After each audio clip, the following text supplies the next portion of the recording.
sports, and politics. Get ready to rumble! You wanna talk smack? You in the right place. So take a step back before I get all up in your remember, because I don't remember. I remember every bit of this. You're the dudes holding on the phone line. Your voice will be heard, sir. Next caller, please. Oh! Derek's gonna get him. Fantasy sports and politics. Fantasy sports and politics. Fantasy sports and politics. Fantasy sports and politics. Listeners are asking questions about this week's games, not Jerry's personal beef. So what's your thought?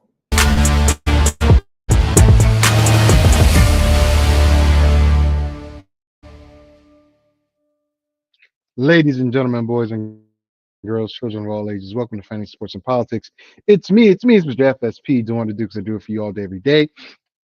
I'm back. It's Sunday, and it's time to give you a legitimate breakdown of the wide receiver position for fantasy. Now, look, I'll be very honest. I only go from 15 to 1. For this particular reason. There are, well, let me put it this way. Most leagues are 12 teams deep. I play in a 14-team league. I kind of like it. I want to play in a 14-team league under my rules, but not enough people are ready for that challenge. I'm not going to knock their hustle because 14 teams with the roster size is kind of tough. Waiver wires are not plentiful. So, with that being said, I go from 15 to 1 so that at least you have an opportunity to draft one top tier wide receiver or top 2 tier or top 3 tier. Because after these guys, you'll find some players. You will. But the production drops off. Maybe because of the quarterback play, maybe because returning from injury, maybe it's because the player is trying to find their way. Not every receiver is going to make this list. I thought about adding a rookie. I changed my mind. The rookie is going to be Travis Hunter. Travis is going to play both ways. So he's not in my DBs and he's not in my wide receivers. But I would say if you can get him later in either position, go ahead. Right now, I believe he's a starting wide receiver and a backup corner. I don't know which one, Jack Jones is going to start him with, but they had a kicker who kicked a 70-yard field goal yesterday, and that is nuts. He literally, from his own 35-yard line, made a 70-yard field goal. That is insane. That is insane. So what I expect from Jacksonville with that leg on a kicker, and you've got 2 outstanding wide receivers, wide 2. My boy Beef, what's up, Beef? He says wide receiver 2 and cornerback 2. Right now, that's what I was going to say. He's wide receiver 2 for Jacksonville. And if he's the number 2 cornerback, that's even wilder. I'll be honest, because I'm not sure he's going to be able to do it all in the NFL because they're coming. He's slight of build. And, Emmanuel Forbes Jr., very fast, but got thrown around a lot by the more physical wide receivers. Hence, Washington let him go, and he's with the Rams now. But today's topics are wide receivers, and we're going to talk about what we saw in the preseason yesterday. We're getting ready for another game uh, between the Bears and I believe who are the Bears about to play? The Dolphins.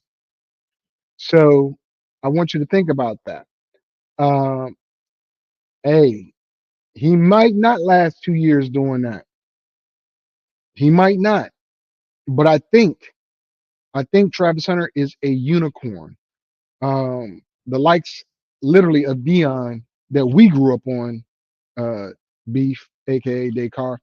Um, but he needs to put a little bit more weight on. I think he needs to put a little bit more weight on if he's going to play on both sides of the ball physically, right?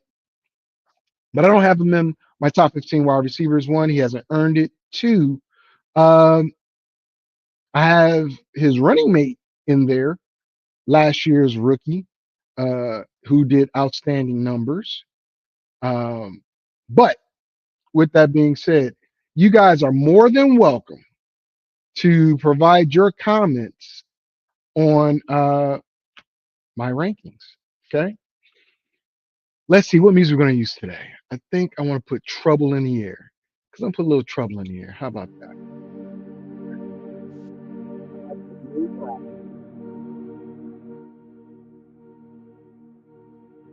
Nah, we're going to leave it right there. There's a little trouble in the air. Just a little. Good trouble. Isn't that what John Lewis said? Let's get in a little bit of good trouble. We're going to start off with number 15 wide receiver. Now, I'm going to tell you, you're going to be surprised at where I rank some of these folks. Literally, I have some of these folks fallen from grace. They have fallen from grace. All right. My number 15 is not just one person. It's actually the starting wide receivers of the Los Angeles Chargers. I'm going to bring that down just a little bit more. Yeah, I'll put that right there. Now, I'm going to give you the numbers for the guy that was actually a Charger last year. But a guy came home, Keenan Allen. And I'm quite sure Justin Herbert is going to feed him. How that's going to affect Ladd McConkey, I don't know. I think McConkey is not going to have as many targets as he did last year. But another short-handed receiver on the opposite side, he might have more time on the field. Last year, Ladd McConkey finished wide receiver 14 as a rookie. As a rookie, Ladd McConkey finished his first NFL season at wide receiver 14. That's why he's in my list. It's crazy, right? A rookie. He had 158.9 fantasy points, played 16 games, 112 targets, 82 of which he caught, 1,149 receiving yards, 7 touchdowns. Those are Keenan Allen numbers. But think about this. Ladd can still get those targets because all the ones that he didn't get were drops by the other receivers. Keenan Allen will get those targets and catches. So I expect Ladd McConkey to do just about the same. Adding Keenan Allen and that run game, I think the Chargers are a serious contender for the AFC West. Now, after seeing Kansas City live yesterday when they played AZ, the Cardinals, might be tough. I ain't gonna lie, might be tough. But they've got the makeup to make it up. Ladd McConkey, my number 15. Oh, you know what? I forgot to do this. Rare Essence Buffalo. He and these Buffalo Bills. I ain't got no rare essence to play, bro. All right. So let me add this right here.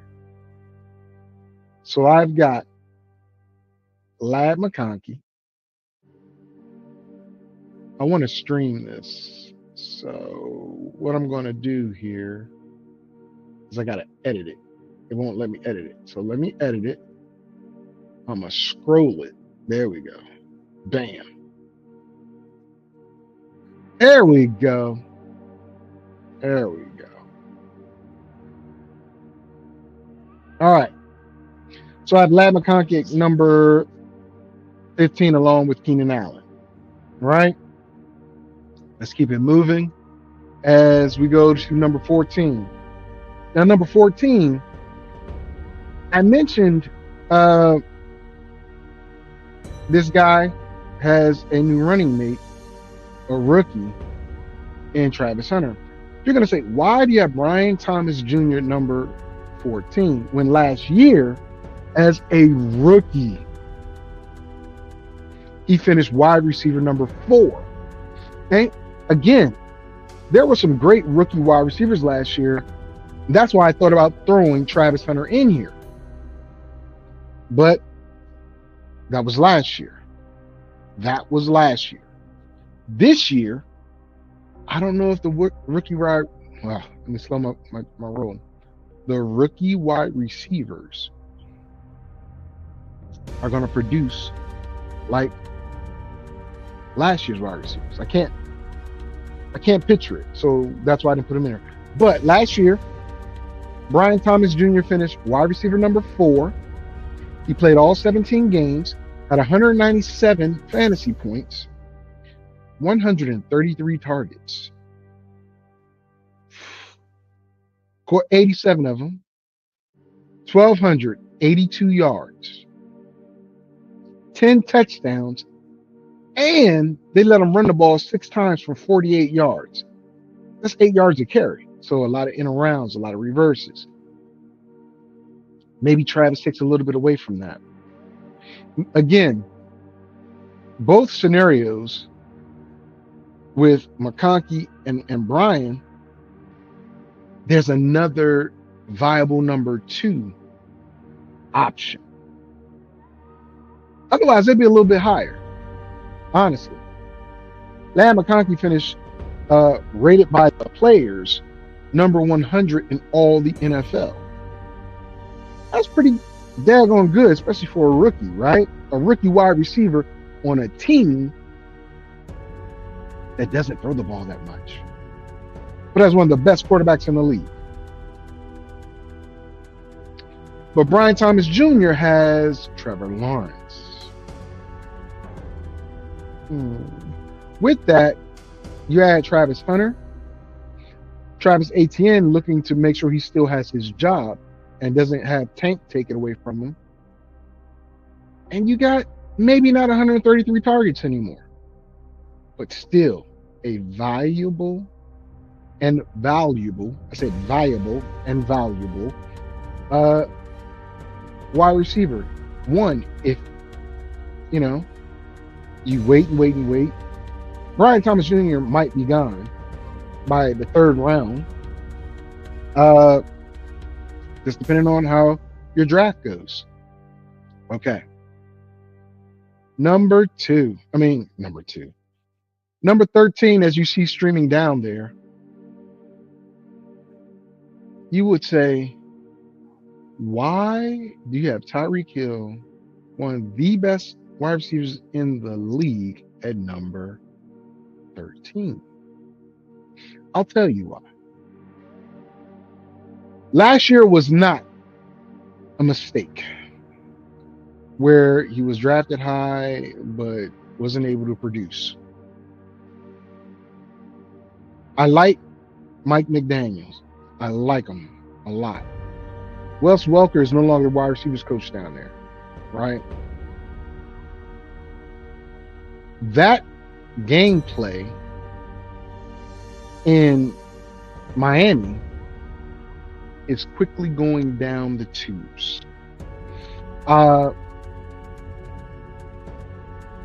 If you're watching the game,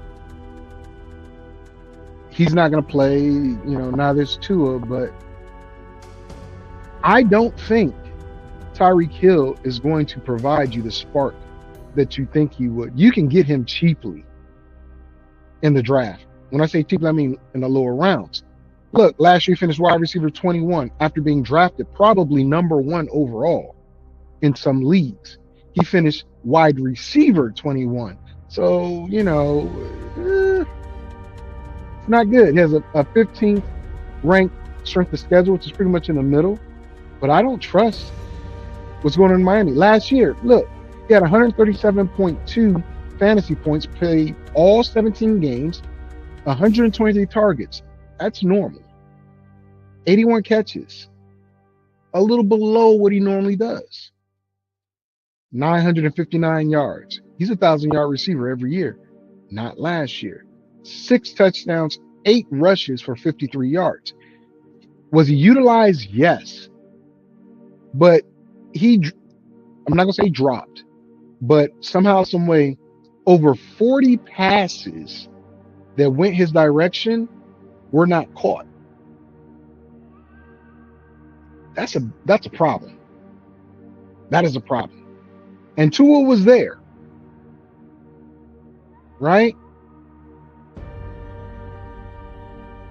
I'm sorry to tell you guys, but I got Tyreek at number 13, and it's deservedly so. He has not done what you would think the Cheetah would do. He got paid, but I'm not going to put it on him or fully put it on him as to why he didn't produce the way we all thought he would. Again, he had 133 targets. Only caught 81 of them. Let me make sure I said that right. 133. Because it was 133. He missed 50 targets. He missed 50 catches. 123. You can't expect him to not catch those 40 this year unless you're like me, who thinks Miami is not going to be a good team this year. I really don't think Miami's going to be a good enough team. And I don't care what talent level Tyreek is, he's not going to provide you the spark you need at wide receiver. If he's your first wide receiver and you grab him in the 5th round, okay, I can see that. But somebody's going to grab him a lot earlier. Won't be this guy. I don't believe in Miami. I don't. All right. Number 12. Look, I like the offense in Cincinnati. Cincinnati's defense is hot garbage. So I don't think Cincinnati's going to have that many opportunities on offense to get down the field. They're going to be throwing a lot because I think they're going to be behind a lot. Right? The first time since both players became Cincinnati Bengals, the starting lineup played a series or two. This is what, 4 or 5 years since Burrow's been there? And 4 for Jamar? They're trying to be better.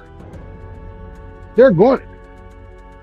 If you can stack Jamar Chase and Joe Burrow, that's great. But if you miss out on Chase because, well, he's consensus number 1 right now, T. Higgins is not a bad option.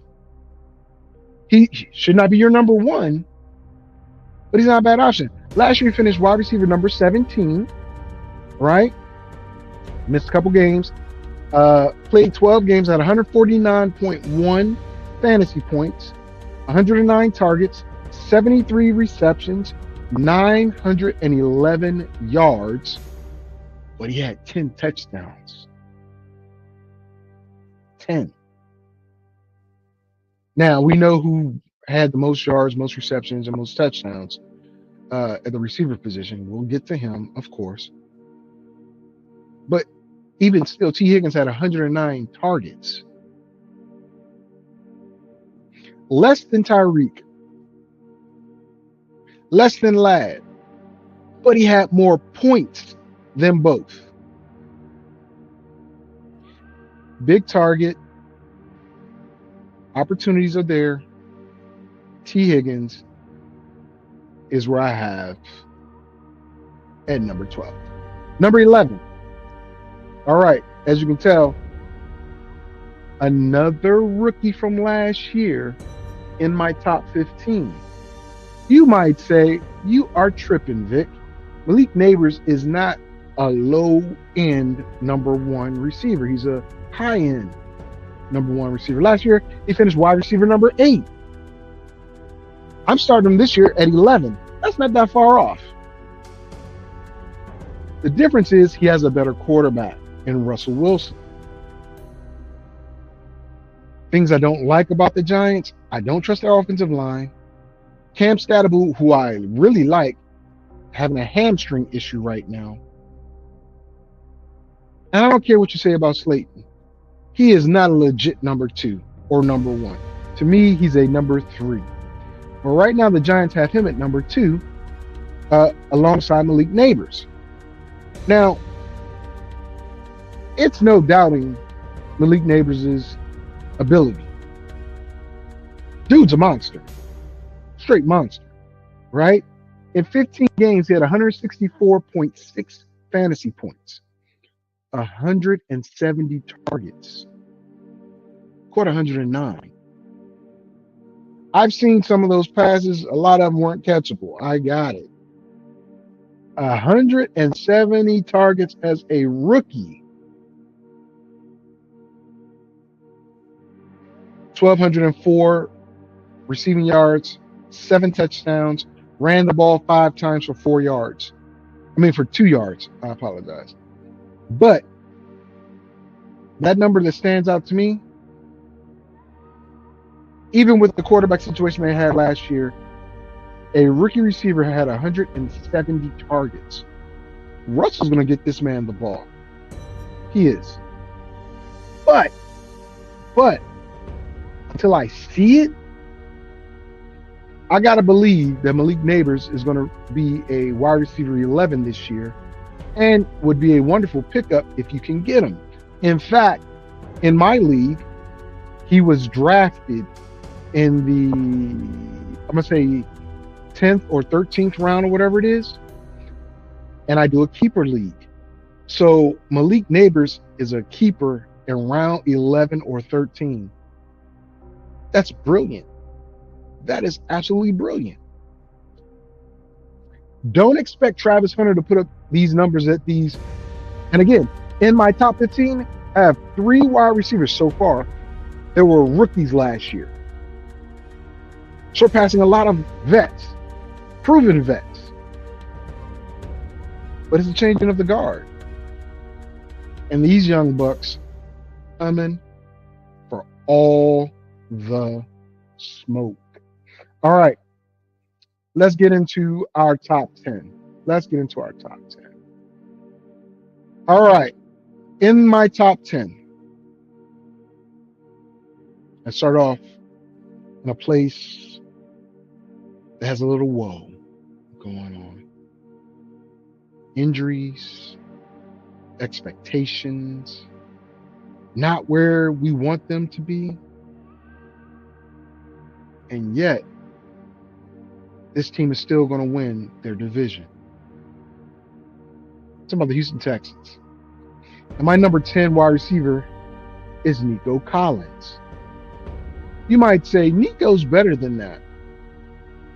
Some people even have him as a top 4 wide receiver. I do not. Last year, he finished wide receiver 23. Right? And that's when they were pretty decent and feeding him the ball. Now, Nico missed a lot of games last year due to injury. Tank Dell, with that, I believe it was a dislocated knee or something like that, he won't be back till mid-season. They went out and got Christian Kirk, who I like. You also added Nick Chubb to that backfield. Joe Mixon, already a little tweaked up. The problem is, I don't think Houston has the weaponry to help Nico Collins be better than wide receiver 10, not a wide receiver 4. Will he get the targets? Yes. Will he catch them? Yes. But he's going to need help. Last year, as I said, he had 12 games he played, had 142.6 fantasy points. In those 12 games, he had 99 targets, caught 68.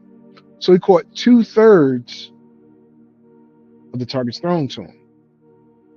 It's not good, but it's not bad either, considering he had 142.6 fantasy points in 12 games. He missed 5 games, right?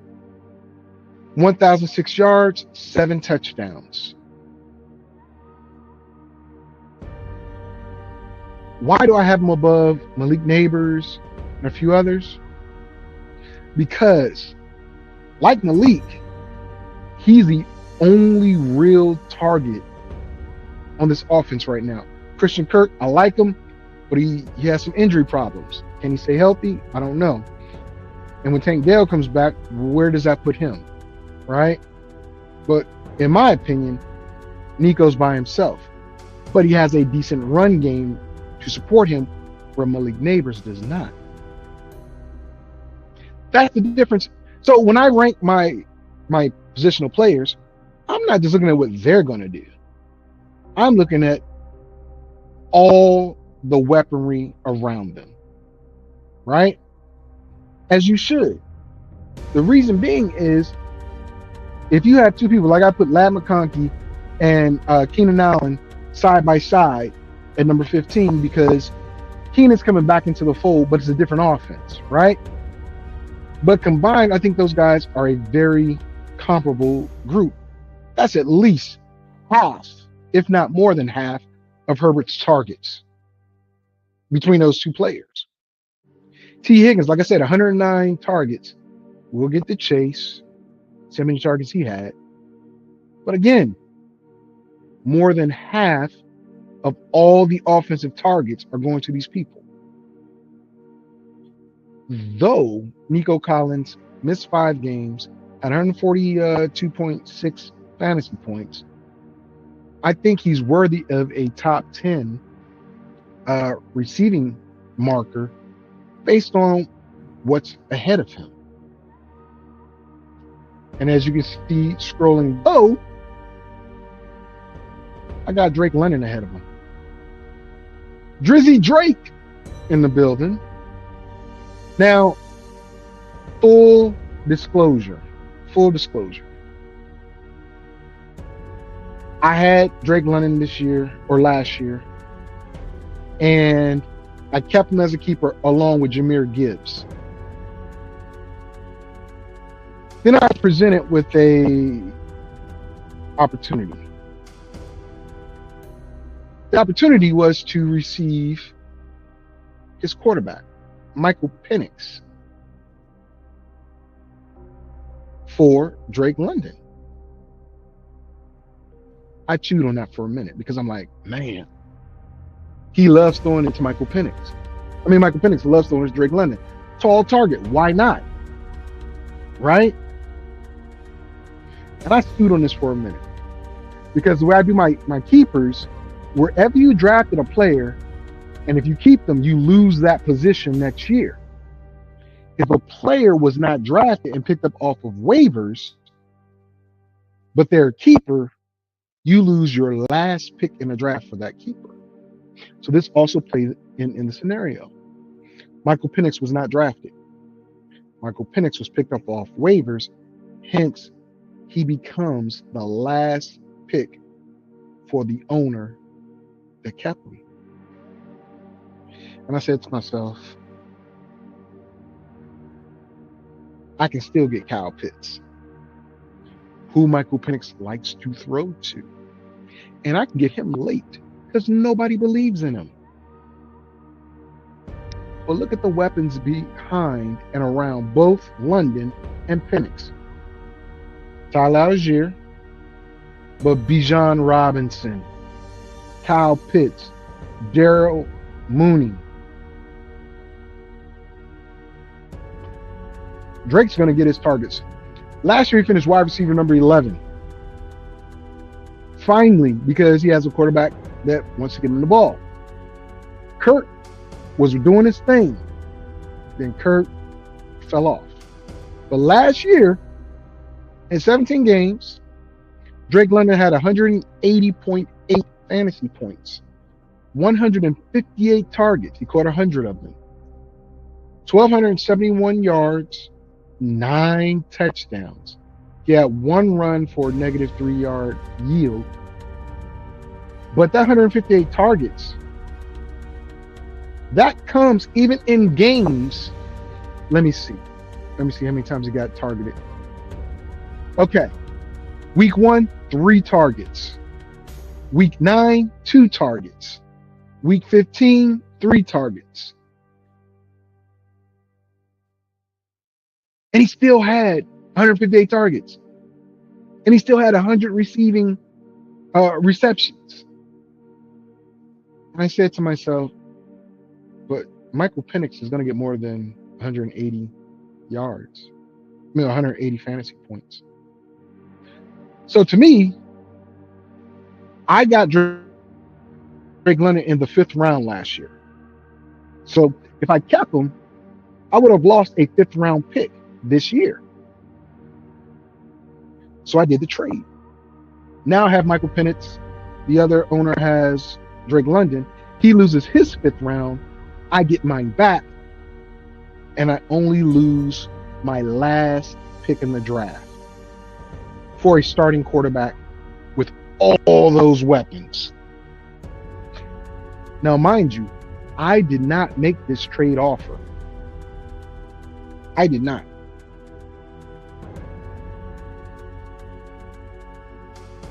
I love Drake London, but for that price, I was willing to pay it. I thought about it. I was like, okay, I need to see Kirk Cousins move first. But then I thought, even if Kirk doesn't move, unless Michael Penix gets hurt, which I hopefully believe won't happen, he's going to throw the ball to Drake London. He's going to throw the ball to Kyle Pitts. He's going to throw the ball all over the field. That's what he does. And if you watched my NFC South breakdown, I have Atlanta winning the South.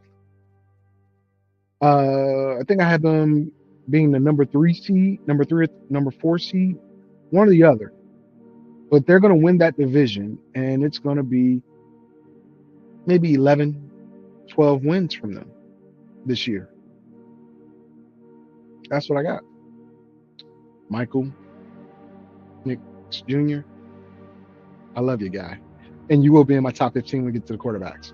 But let's move on to our number 8. Our number 8 quarterback. Staying in the South. Put some South in your mouth. Mr. Consistent. Right? No matter who the quarterback is, this man gets 1,000 yards. This man is always present. Last year, he finished wide receiver number 7. And there's nothing you can say negatively about this guy. He's older. He's older. He missed like 3 or 4 games last year, but he still hit his number. Right? He played 14 games, 166.4 fantasy points, 110 targets, which is down from what he normally has. Of course, he missed 3 games. He had 74 receptions for 1,004 yards, had to get it at the end of the season. But here's the kicker. Mike Evans had 11 touchdowns. Chris Godwin comes back healthy. Ibuka, rookie from Ohio State, comes in to be the number 3. Bucky Irving is now the starting halfback. Cade Otton is proving to be a worthy tight end. Baker Mayfield threw 41 touchdowns last year. 11 of them, 1/4 of those touchdowns went to Mike Evans.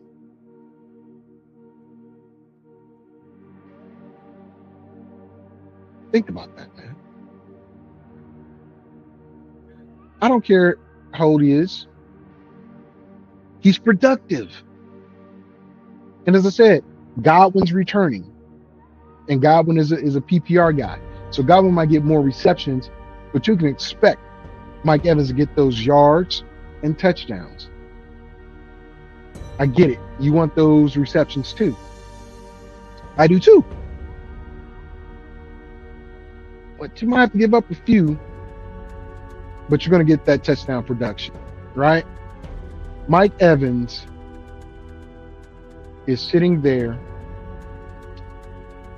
in my spot. Disagree? Agree? It does not matter. I would love to hear your thought, though. Put it in the chat, post it afterwards, whatever you want to do. But understand, I'm looking at it from a different point of view. And with that, my number 7 guy, some people might say he's washed. I say, au contraire, mon frère. Last year, finished wide receiver 19 after playing on 2 teams, right? Played with the Raiders, then went to the Jets, and now he's in LA, along with Matthew Stafford. Oh, and by the way, Puka Nacua. Remember what I said. My rankings are based upon the entire weaponry. Now, the Rams lost Cooper Kupp, who as you can tell, he's not in my top 15. I do not like Sam Darnold. Not in Seattle. I liked him last year, but I don't like him in Seattle. Cooper Kupp is one of those guys that I think could be a top 15 guy, but depending on what Sam Darnold does, will determine if he can get there or not. But Devontae Adams, finishing wide receiver 19 after a very slow start, spending the first 6 weeks in Vegas, missed 3 games. Then he comes over to the Jets, and guess what? He's Aaron Rodgers' favorite target. We know this, right? So, of course, he had double-digit targets. At the detriment of another guy who I had in my top 3 last year, which was Garrett Wilson. I don't even have Garrett Wilson listed. I do not trust Justin Fields' arm. I don't. Sorry. And that's going to hurt Garrett Wilson. But let's talk about Devontae Adams. Last year, 14 games, 156.3 fantasy points, 141 targets, 85 receptions, 1,063 yards, 8 touchdowns. Now, of course, first 3 weeks, he only had 1 touchdown. Right? He had a total of what is that? 27 targets. So in 3 weeks, he had 27 targets. Finished the season with 141. I get it. That was Aaron Rodgers, not Matthew Stafford. Matthew Stafford's going to throw that boy the rock. He's going to throw that boy the rock. And if he doesn't, for whatever reason, injury or not, Jimmy Garoppolo is familiar with him. From the Raiders. Is he going to be a Zachary? I don't know. But seeing what the Rams did to the Cowboys yesterday, I know it's preseason. I got it. But seeing that, Devontae Adams is going to have a stellar year. Again, on the same team as another highly regarded receiver. Now, there's going to be a lot of balls thrown in LA, period. I know Kyrie Williams just got that contract extension. I know Blake Corum's right behind him. But the identity of the Los Angeles Rams is pass first. McVay throws the ball. Plain and simple. Right? Devontae Adams, I think, runs better routes, has better feet than Cooper Kupp, but Cooper Kupp gets more opportunities, or he did. But just imagine Devontae Adams in the role of Cooper Kupp. That is nasty work. I mean, that's just nasty work. I can't put it any other way. But what we're going to do is we're going to go ahead and go to number 6. Number 6. You know what? Monkeys. It's a 1950s, 1970s. No, not 50s. Yeah, what are they, 50s? Yeah, about 50s, 50s, 60s, something like that. Little rock band. And one song they have is I'm a Believer. AJ Brown is a guy that you got to believe in. Last year, he finished wide receiver number 12. They're in a run-heavy offense. Weaponry around him, okay? Again, weaponry around him. Teams have got to worry about stopping Saquon. Teams have got to worry about stopping Jalen if he is running. Teams have got to worry about Dallas Goedert at tight end. Teams have got to worry about Slim Reaper, Devontae Smith. You leave A.J. Brown one-on-one with 90% of DBs in the NFL, he's going to beat them. He's physical. He runs good routes, and he has very good hands. And I just told you, think about the weapons around him. Now, last year, he missed 3 of the first 4 games. Played in the first one, missed 3, and didn't play in the last game of the season. Gearing up for their playoff push.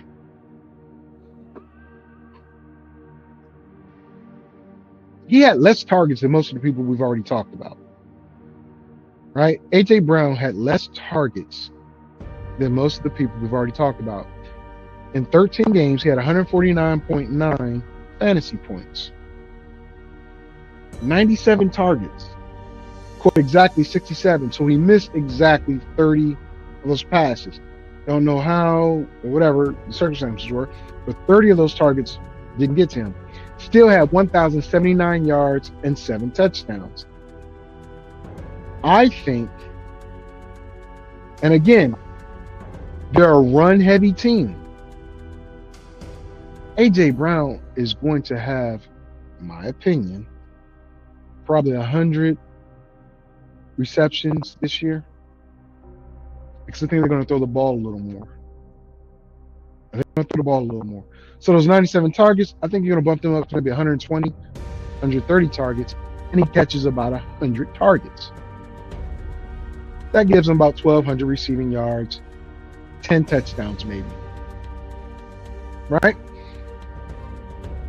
And that doesn't put him in the top 5 wide receivers. This league is moving more toward the run game, which is a retro thing because it was a run-heavy league before. Then just started throwing the ball. Backs got smaller, linebackers got faster. But now we're going back to a bigger, stronger back, pound the ball, set up play action. Philly has that already. A.J. Brown taking it downtown. As you notice, I don't even have my favorite receiver in my top 15 because I don't know if he's coming. I don't know if Terry McLaurin is coming. And I don't have Debo in there because Debo does not have the best hands. I'm worried. So we've got A.J. Brown at number 6, and number 5, we're going back to LA. Or shall I say, going back to Cali, where this receiver also battled injury, but returned, finished wide receiver 29 after being a top 10 or top 15 fantasy draft pick last year. But he missed, what was that, 5 games? 6 games, because he didn't play the last game of the season. So he played a total of 11 games, 127.6 fantasy points. This guy had 106 targets, 79 receptions, 990 yards, only 3 touchdowns. They ran him 11 times for 46 yards and 1 touchdown. That was new for him. I'm talking about Puka Nacua. And again, what is around Puka? Opposite side, Devontae Adams. Strong run game, strong quarterback. If you double cover Devontae Adams, and you leave Puka Nacua one-on-one, who happens to be one of Stafford's favorite targets, you're picking a poison that you might not want to have. Vice versa, you double team Puka, you leave Devontae one-on-one. Not a good idea. Not a good idea. Puka Nacua, my number 5. Now here's where we're going to get some problems and a little bit of static from folks. I don't mind the static. Bring the noise. Turn it up. Because I want it. I want all the smoke. Some people have this guy as a number 2 wide receiver because last year he finished number 2 with Sam Darnold at quarterback. That team also was like a 15 or 14-3 or 14-3 team. And he didn't get all the touchdowns that he normally gets. In fact, he went 6 games or so without a touchdown. Matter of fact, I'm counting 1, 2, 3, 4, 5, 6 straight games without a touchdown.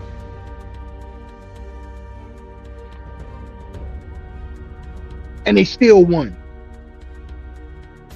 Didn't miss a game. Had 214.5 fantasy points. 154 targets, 103 receptions, 1,533 yards, 10 touchdowns, 1 rush for 3 yards. I'm talking about Jet, or the Jetta, whatever they want to call him, Justin Jefferson. The reason why he drops from number 2 for me is the exact same reason I named why I have Adams, I've got Higgins, I got all these other guys. Not because he doesn't have solid weapons around him. Addison's going to be out for the first 4 games because he's suspended. TJ Hockenson is a wonderful, wonderful complement to get the ball to. You have 2 strong running backs, right? Jones and my guy they picked up from the 49ers, right? But the change in quarterback is why I dropped him from 2 to 4. Not a big drop, but a significant enough drop because of his quarterback. We have no idea what J.J. McCarthy is going to do. We don't know if McCarthy's going to target him 154 times or more. I don't know. 154 targets might not be in the game plan for Jetta this year. After watching yesterday's game, J.J. likes to run a little bit. Sam was not a runner. Kurt was not a runner, but Kurt could run if he needed to. But J.J. 1-2 run. And they're going to double team Jefferson for sure. Are you going to give him the opportunity to beat the double team? I don't think so.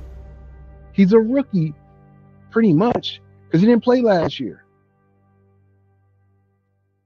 Justin Jefferson is by far a dog. And if you get him, outstanding. But I'm going to say something that I'm going to steal from the old guy that used to be on this show. Temper your expectations. Until you actually see what J.J. McCarthy can do with Jetta, which should be probably the final preseason game. And this is why you should never draft your team, especially for money, before probably the last week of preseason. Because anything can happen, bro. Anything. But Justin Jefferson is my number 4. You might say, well, who's your number 3? Well, you see it on the screen, obviously. Well, my number 3 is the sun god. And people are saying, what? You put him above all those other guys? He finished wide receiver 3 last year. And I made the mistake. I was thinking about drafting him instead of Garrett Wilson. And I got Wilson instead because I believed in the Rodgers hype train. I believed in, what was going to happen. Again, you don't see DK Metcalf here either, do you? I'm not going to make the same mistake and believe in Aaron Rodgers passing the ball to the receivers. I'm not going to do that. DK might be number 1 in Pittsburgh, but he's probably like number 25, 26 on my list. I made the mistake of passing Amon-Ra St. Brown and getting Garrett Wilson, but not this year. Amon-Ra, pretty much the same offense. Finished wide receiver number 3 last year, well, this year as well. Played every game, was outstanding, had 201.2 fantasy points. So far, I've only mentioned 2 wide receivers to break 200 fantasy points. My linebacker IDPs, a lot of them broke 200 points. Throwing it out there.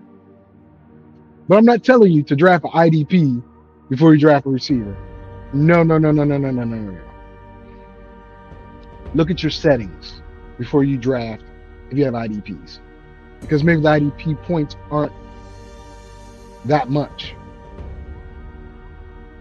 But like I said, 17 games, 201.2 fantasy points. Listen, this is why he's number 3. I had to slam my book. 141 targets, 115 catches. 141 targets, 115 catches, 1,263 yards, 12 touchdowns, and 2 rushes for 6 yards. You can keep Jetta with pretty much a rookie quarterback. I'm picking Amon-Ra. Amon-Ra. Don't believe me? Watch me work. I'm telling you, this guy is such a great player that you have to think about why he isn't listed in the top 10 on most people's fantasy rankings. Because Ben Johnson isn't there. Goff is still going to throw to Amon-Ra St. Brown. Always and forever. Always and forever. This moment with you feels like a dream to me that finally came true. Every day, loving your own special way. I know I can't sing. I know I can't, but this is my show. All right. I'm all right. Amon-Ra. St. Brown, the sun god, at number 3. Number 2, look, it's tough for me to do this, but I got to give credit. As you can tell, scrolling at the bottom, CeeDee Lamb is my number 2 guy. Last year, he finished wide receiver number 6. And that's with the struggling situation at quarterback he had. A lot of people drafted him number 1 last year because he had such a great year before. He didn't disappoint, but you got wide receivers doing big numbers with big quarterbacks. He did these numbers and didn't play the last 2 games with everybody under the sun at quarterback except Dak. Last year, 162.4 fantasy points in 15 games. He had 152 targets. 152. That's without Dak the whole season. But now he has a running mate. We'll get to that in a second. 101 receptions, 1,194 yards, 6 touchdowns. They let CeeDee run the ball 14 times for 70 yards. They really didn't have that much offense. So I don't expect 14 rushes from CeeDee Lamb this year. Not at all. But what I do expect is that 152 probably go to 160, 170. Why? George Pickens is why. The Cowboys might not be doing a lot of things right, but getting Dak and most importantly CD, that top tier wide receiver on the opposite side, same situation in LA, same situation in Cincinnati. Who you going to cover? Who you going to double cover? You throw double on CD, Pickens starts eating you up. Then you can't double CD. Let's say you double CD and you double Pickens. That means Ferguson is one-on-one with a linebacker. No bueno. But looking at yesterday, you wouldn't think that, Dallas got anything cooking. But again, CD didn't play. He got a interference call, though. Stay out of the white chalk, fellas and ladies. Stay out of that white chalk. That's where the referees run. I know from firsthand experience how demoralizing it is. Quick story. Coaching high school football in Korea. My guy intercepts the ball, right? And one of our players on the sideline is in the chalk. Everybody's hyped. Coaches, we're all hyped, right? The players are hyped. My man takes it all the way to the end zone for the touchdown, right? And we needed that at that time. That was the big energy booster we need because it was a close game and we should have been beating this team, but, penalties killed us. This one penalty took that touchdown away because the referee, and I knew the ref ran smack dab because he wasn't looking, and he shouldn't because that's supposed to be a restricted area, into the back of one of our backup players, and that flag came out fast. And I knew it right away. And the guy that did the interception, it was his night. It was homecoming. It was his night. He was running the ball well. He played DB and got the interception, got a touchdown there. We had a perfect touchdown set up. Perfect. Another kid, because he was the star before, wasn't the star this year, did not block his cousin who was the safety. He just let the safety, he just ran out in space and stood there while his cousin, the free safety, got this kid. There was perfect play, perfect counter play to the end zone. Now, my guy wasn't fast enough to outrun him, but still. Oof. I'll never forget that play or that day. But anyway, CD, if you're not playing, stay out the white chalk. Unless you're playing the Commanders, stay in the white chalk the entire game and get in the way, please, please. CeeDee Lamb, my number 2. my number 2. All right. At number 1, look, a lot of people say this guy is the consensus number 1 overall pick in fantasy this year. Is Jamar Chase the consensus number 1 overall fantasy pick in every format? Some people say he was.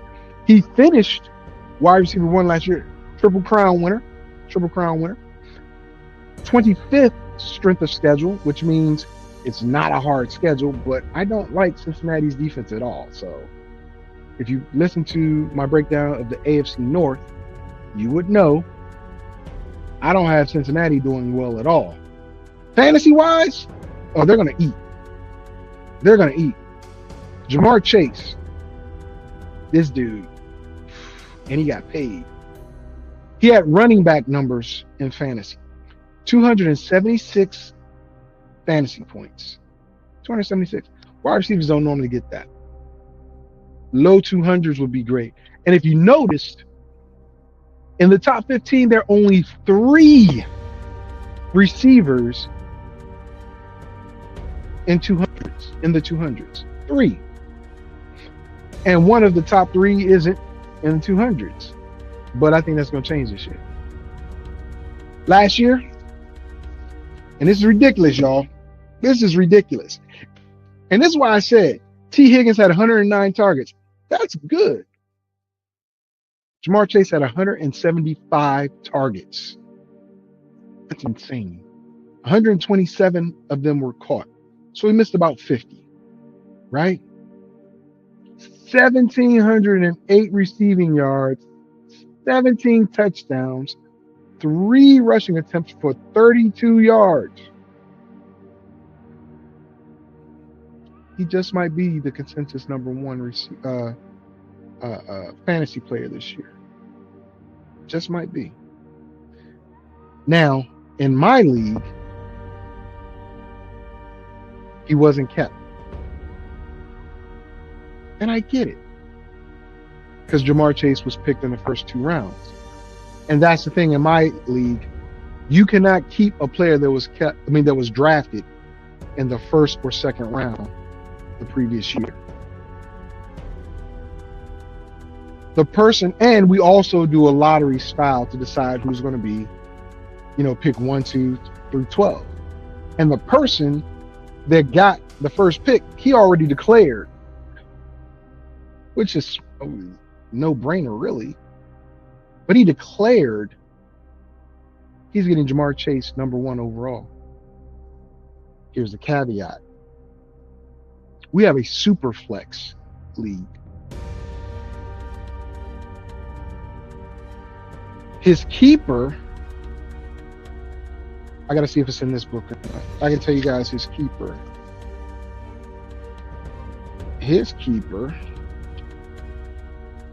And he didn't have a bad keeper. It's just, I don't think I would have kept the person that he kept, right? His keeper is Chase Brown,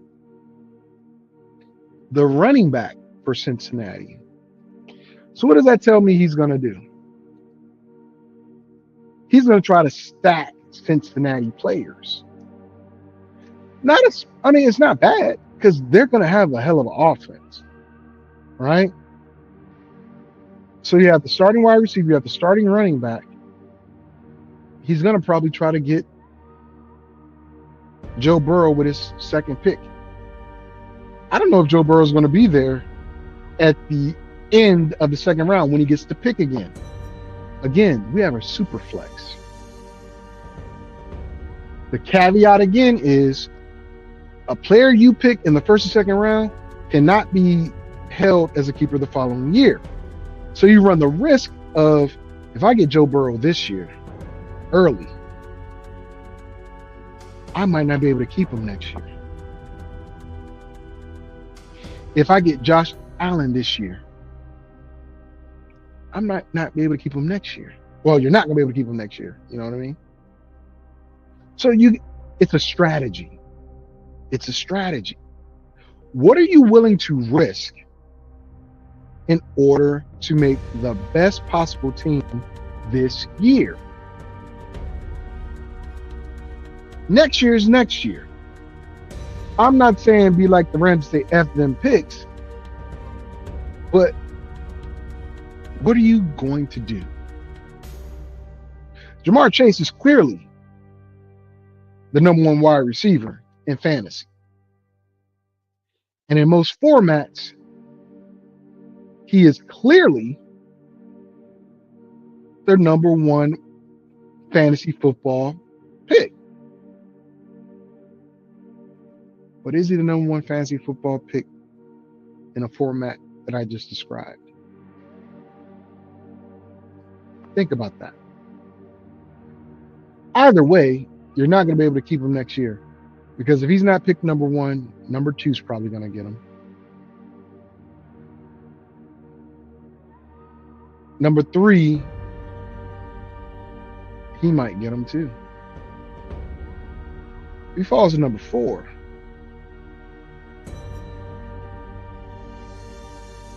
I've already got my starting quarterback.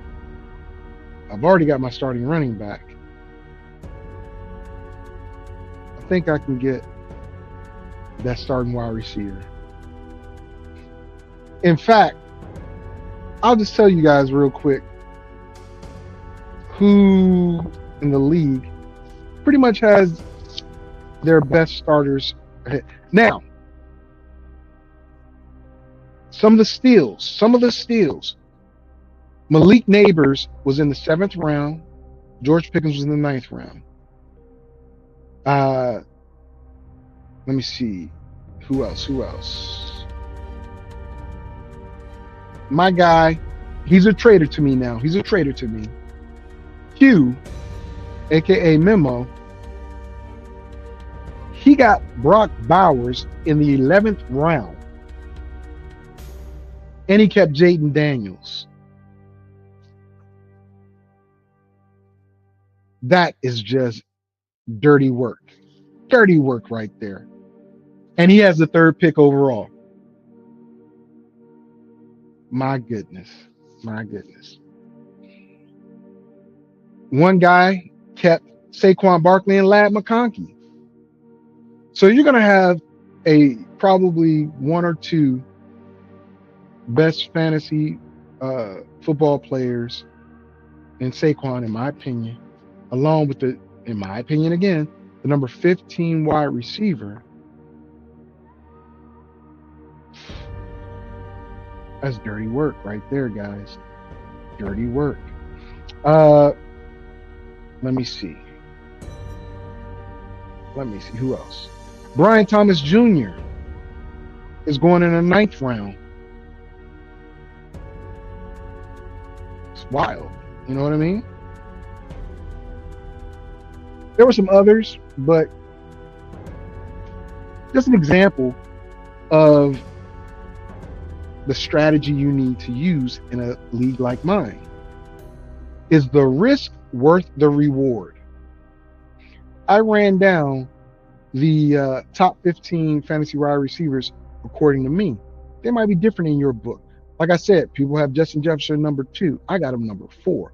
Some people got other receivers in their top 15 and not the ones I have. And I get it.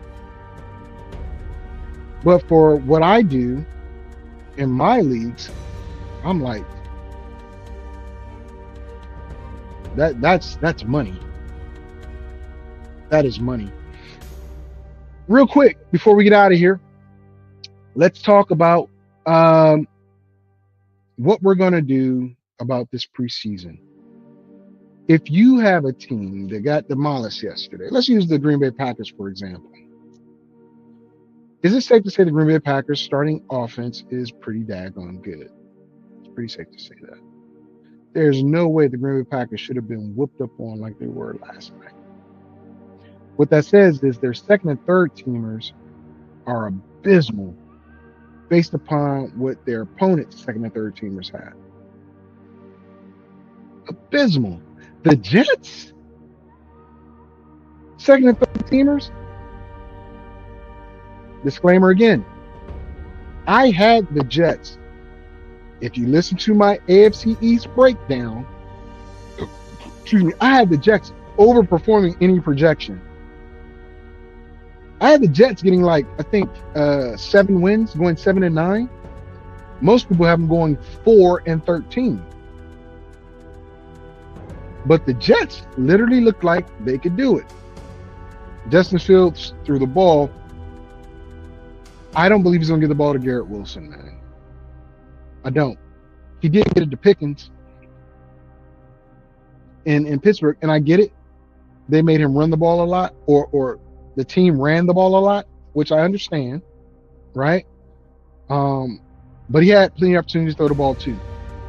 And that was the reason why he got benched when Russell was ready, because he wasn't getting it to the wide receivers.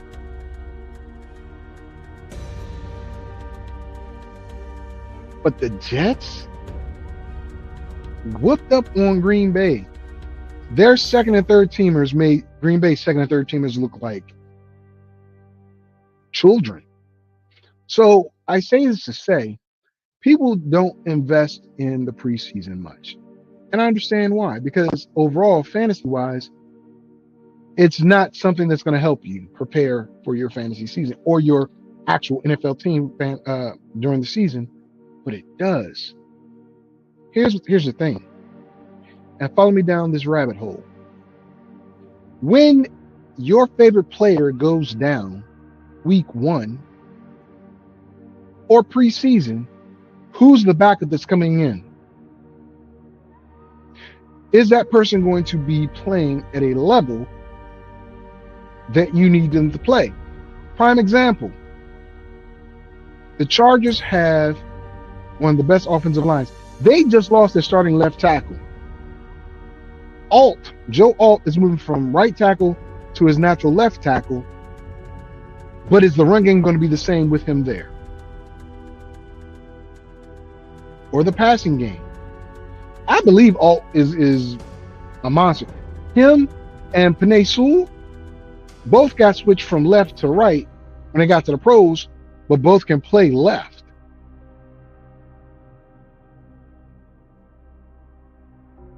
So I tell you, look at these preseason games and see what the second and third team players are. If your player has to leave a game or miss a few weeks like some of these receivers did, do you have confidence in their backup to grab them off waivers and insert them in your lineup? Does the team have confidence in them to keep them on the team? So this preseason does matter fantasy-wise, because there might be a player playing on team A that goes to team B and becomes a starter on team B because of injury, or they might be better than what team B has. Keep an eye out. Take a look. Preseason, yes. Everything hit the over except for 2 games thus far. So I don't expect a lot of defense. But for certain teams, certain games, I expect a lot of defense.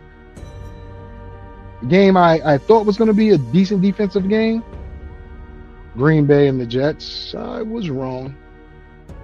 It was good for the Jets, but Green Bay's defense was garbage, along with the offense. I digress. So, week 1 is about to be in the books after these 2 games this Sunday. Happening now, actually. Chargers in Miami. And then I believe the Bears and whoever they're playing, I don't know. But take it for what it's worth. Shador looked good. I'm going to give Cam Ward a little bit of praise here. Probably not going to be often I do this because I don't believe in Cam Ward. But on 2 drives, he looked decent. His mechanics, I still do not like. I still do do not like his mechanics. He threw all of his passes to Calvin Ridley. Smart. I said that when I was doing the AFC South breakdown. There's no one else for him to throw the ball to. So what happens when he can't throw the ball to Calvin Ridley? It's not going to be pretty. It's not going to be pretty at all. But he did very well versus that Tampa Bay defense. They didn't bring the heat a lot. They did come after him. But 2 drives, he was okay. I would love to have seen him do what Shedeur did. I'm not trying to compare the two.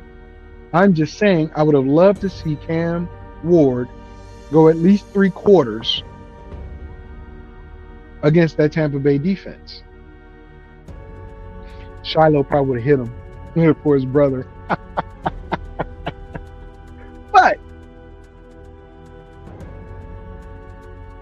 I want to see how he handles 3 games, not just 2 drives.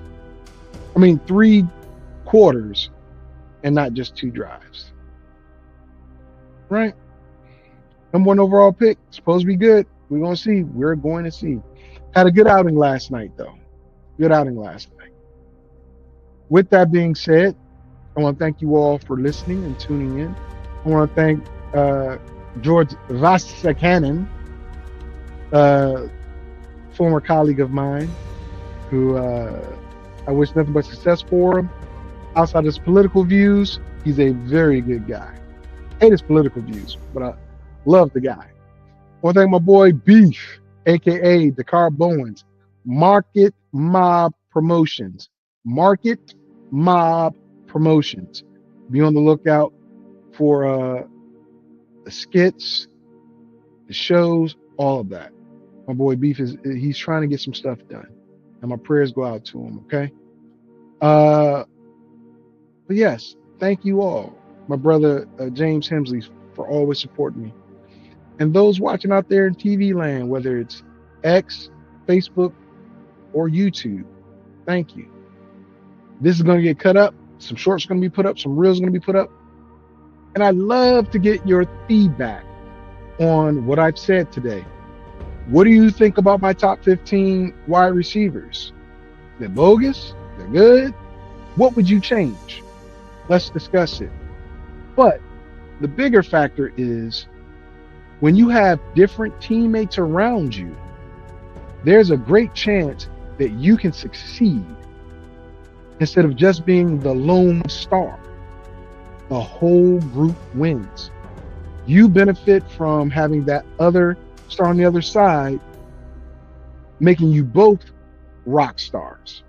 And that's what I did with my rankings here today. Translates into the regular work world as well. Be a Buddha lover. Buddha lover.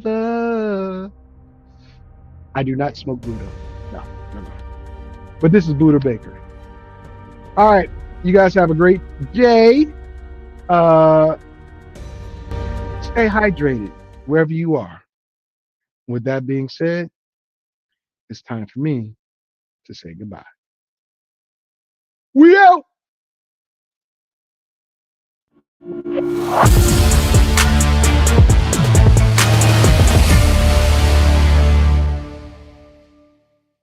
Fantasy, sports, and politics.